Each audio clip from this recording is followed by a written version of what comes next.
I want to thank the committee that put this together, and I want to thank President Stevens for her work to bring these kinds of important programs to you, to the Kennedy King College community. Please give them a round of applause this morning.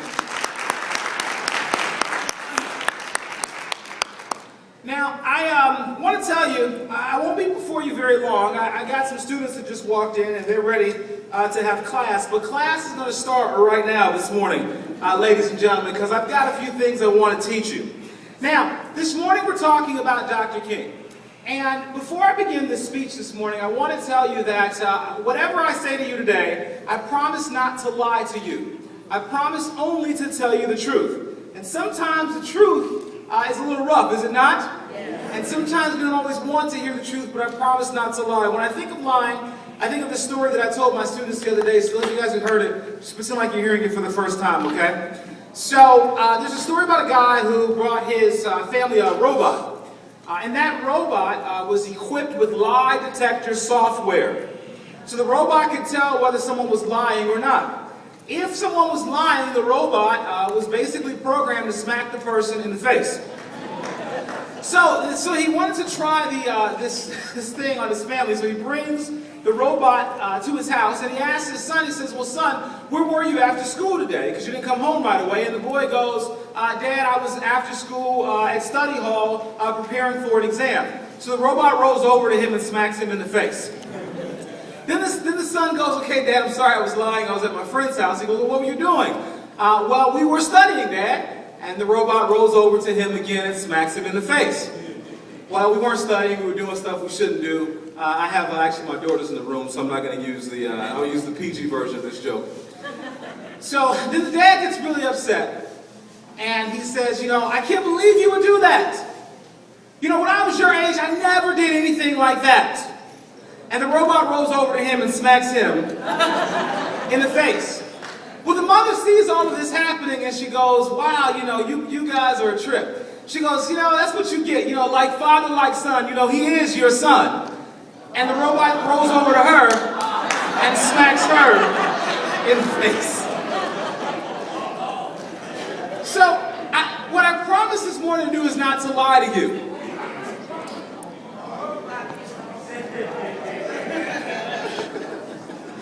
Get a little humor this morning. Get us waking up. I could lie to you today as we talk about Dr. King's legacy and about the future of the African American community and urban communities and the dream of Dr. King.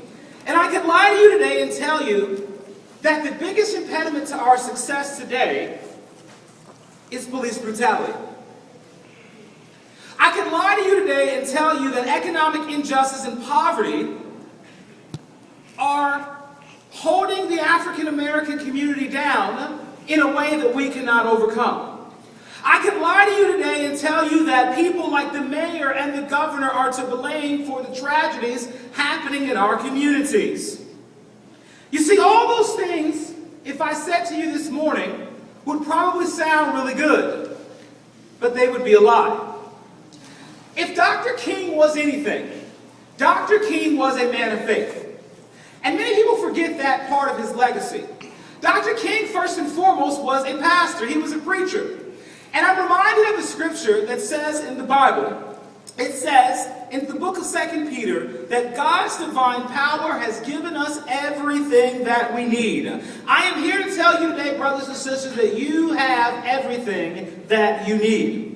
You see, many people are uncomfortable with that part of Dr. King's legacy, and they want to whitewash that part of the legacy and just make the legacy about social change. But without faith, Dr. King had no ability to move social change. When Dr. King walked into a room, he did not talk just about the Constitution or just about the laws. He talked about a God that inspired him to see the equality in all human beings.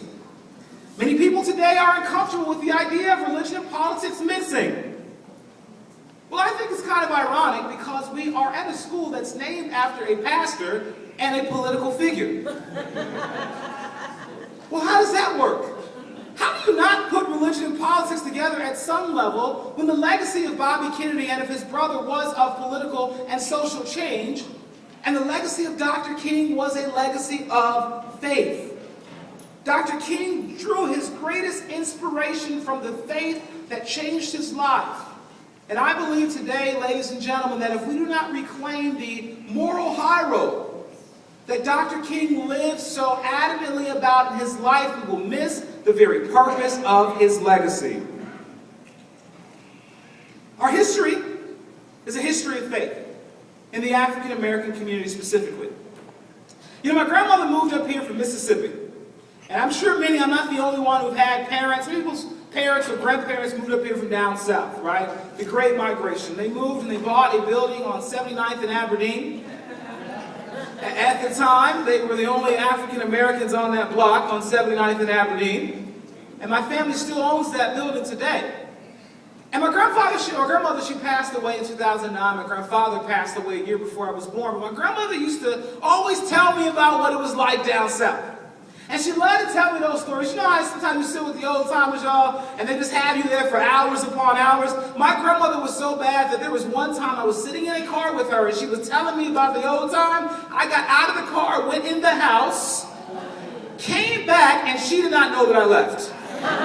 Because she was still telling the story. I said, Grandma, you got a lot of stories, and you can go on for hours and hours and hours. But when I was a kid, I didn't understand why she wanted so desperately to tell me these stories. Well, now I understand fully, because if you don't understand where you have come from, you will never understand.